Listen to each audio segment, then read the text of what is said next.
বিসমিল্লাহির রহমানির রহিম। আসসালামু আলাইকুম সবাইকে। আমি ফারহানা আপনাদের সাথে আছি প্রতিদিনের মতো। আজকে আপনাদেরকে সাথে নিয়ে রান্না করব পাবদা মাছ। শুরু করছি আপনাদেরকে সাথে নিয়ে পাবদা মাছ রান্না। চুলাতে কড়াই দিয়ে দিলাম, দিয়ে দিয়েছি পরিমাণ মতো তেল। তেলটা গরম হয়ে যাবার পরে দিয়ে দিচ্ছি 1 বাটি পেঁয়াজ কুচি। বিসমিল্লাহ।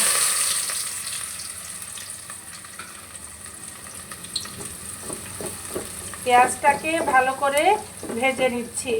পেঁয়াজটা একটু নরম হয়ে গেলে আমরা এর ভেতরে একে একে সব মশলা দিয়ে দিব। পেঁয়াজটা নরম হয়ে গিয়েছে, এখন আমি দিয়ে দিচ্ছি চা চামচের 2 চামচ রসুন বাটা, দিয়ে দিচ্ছি চা চামচের 1 চামচ আদা বাটা, সঙ্গে দিয়ে দিচ্ছি 1 চা চামচ মরিচের গুঁড়া, দিচ্ছি 1 চা চামচ ধনিয়ার গুঁড়া, দিচ্ছি পরিমাণ মতো লবণ, আপনারা স্বাদ মতো লবণ দিয়ে নেবেন।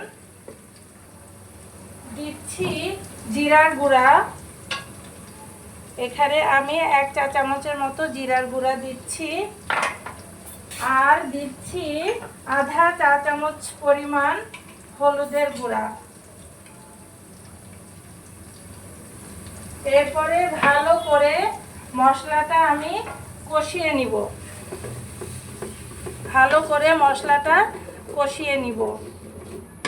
সামান্য পরিমাণে একটু পানি দিয়ে দিব।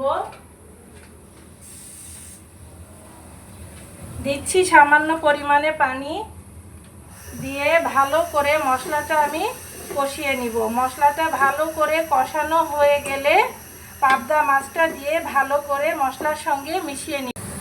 মশলাটা ভালো করে কষানো হয়ে গিয়েছে, এখন আমি দিয়ে দিচ্ছি পাবদা মাছ।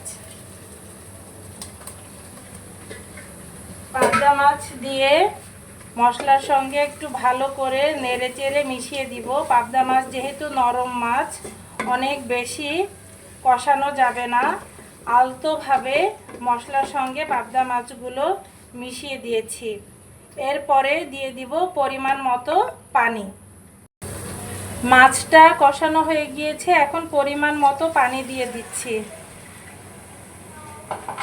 পানি দিয়ে হালকাভাবে আলতো করে মাছগুলোকে নেড়ে দিব। মাখো মাখো হয়ে গেলে নামিয়ে ফেলবো। হয়ে গেল আলহামদুলিল্লাহ আমার পাবদা মাছ রান্না। আল্লাহ হাফেজ সবাইকে। আসসালাম।